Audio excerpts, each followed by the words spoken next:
மோதிரம் போட்டுக்க வேண்டாம் என சொன்ன மகா பெரியவா மேலே பரிபூர்ண நம்பிக்கை உள்ளவர் அந்த பக்தர்.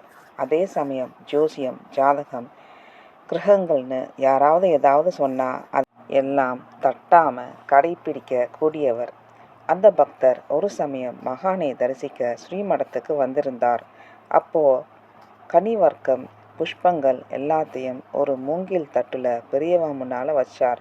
அதுக்கப்புறம் நவரத்ன கற்கள் பதிச்ச மோதிரம் ஒன்றை எடுத்து அந்த தட்டுக்கு நடுவில் வச்சார். எல்லாத்தையும் அமைதியாக பார்த்துட்டு இருந்த பெரியவா அவர் மோதிரத்தை வைச்சதும் என்னது அப்படிங்கிற மாதிரி சைகையா கையை அசைக்க கேட்டார். பெரியவா, என்னோட ஜாதகத்தை பார்த்துட்டு ஜோசியர் ஒருத்தர் நவக்கிரக கல் பதிச்ச மோதிரம் போட்டுண்டா நல்லதுன்னு சொன்னார். அதான் நகைக்கடையில் ஆர்டர் கொடுத்து செஞ்சு எடுத்துட்டு வந்திருக்கேன். உங்கள் ஆசீர்வாதத்தோட போட்டுக்கலாம்னு வார்த்தையை முடிக்காமல் நிறுத்தினார். இதை நீ போட்டுக்க வேண்டாம் அழுத்தமாக சொன்னா பெரியவா. அதை கேட்டதும் அந்த பக்தரோட முகம் வாடிடுத்து.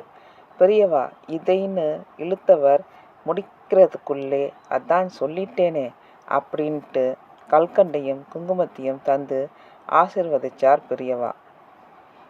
மகான் இப்படி சொல்லிட்டாருங்கிற ஆதங்கத்தோட மோதிரத்தை எடுத்துட்டு அமைதியாக புறப்பட்டார் அந்த பக்தர்.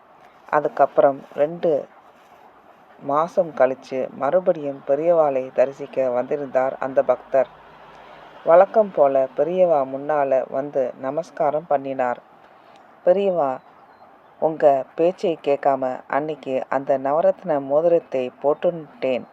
அதோட விளைவு என்னோட விரலையே எடுக்க வேண்டியதாகிடுமோங்கிற அளவுக்கு பிரச்சனை வந்துடுத்து. உங்கள் மேலே பாரத்தை போட்டுண்டு வேண்டிட்டேன். நல்ல வேளை விரல் தப்பிச்சுடுத்து. தழுதழுப்பாக சொல்லிட்டு மறுபடியும் விழுந்து நமஸ்காரம் பண்ணிட்டு பிரசாதம் வாங்கிட்டு நகர்ந்தார். அங்கே இருந்த பக்தர்களெல்லாம் அவரை கூப்பிட்டு விசாரித்தப்போ தான் தெரிய வந்தது அந்த விஷயம்.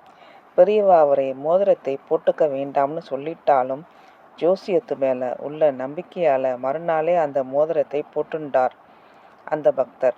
அதுக்கு சில நாளைக்கு அப்புறம் ஆஃபீஸில் விஷயமா வெளியூருக்கு பஸ்ஸில் போயிருக்கார்.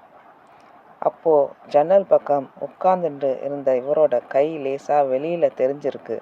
அதை கவனித்த திருடன் பஸ் புறப்படுற நேரத்தில் இவர் கையில் இருந்த மோதிரத்தை பிடிச்சு இழுத்திருக்கான். இவர் இழுக்க அவன் இழுக்க விரலே ஒடிஞ்சிடுமான்னு ஆகியிருக்கு. பஸ் வேகம் எடுத்துட்டதால் வேற வழி இல்லாமல் அந்த திருடன் விட்டுட்டு ஓடியிருக்கான். அதுக்கப்புறம் இவரோட விரல் பெருசாக வீங்கியிருக்கு. மோதிரத்தையும் கழற்ற முடியாதபடி ஆகியிருக்கு. டாக்டர்கிட்டே கொண்டு காட்டினப்போ அவர் மோதிர விரலில் ரத்தம் கட்டி வீங்கிடுத்து. தட்டான்கிட்டே காட்டி மோதிரத்தை வெட்டி கழட்டிட்டு வாங்கோ, அப்புறம் ட்ரீட்மெண்ட் பண்ணுறேன்னு சொல்லியிருக்கார். அப்போதான் பெரியவா மோதிரத்தை போட்டுக்காதேன்னு சொன்னதோட அர்த்தம் புரிஞ்சிருக்கு. இதையெல்லாம் அவர் சொல்ல சொல்ல மகானோட மகிமையை நினைச்சு அப்படியே சிலிர்த்து போன அங்கே இருந்தவா. ஹர ஹர சங்கர ஜெய ஜெய சங்கர, ஹர ஹர சங்கர ஜெய ஜெய சங்கர, ஹர ஹர சங்கர ஜெய ஜெய சங்கர.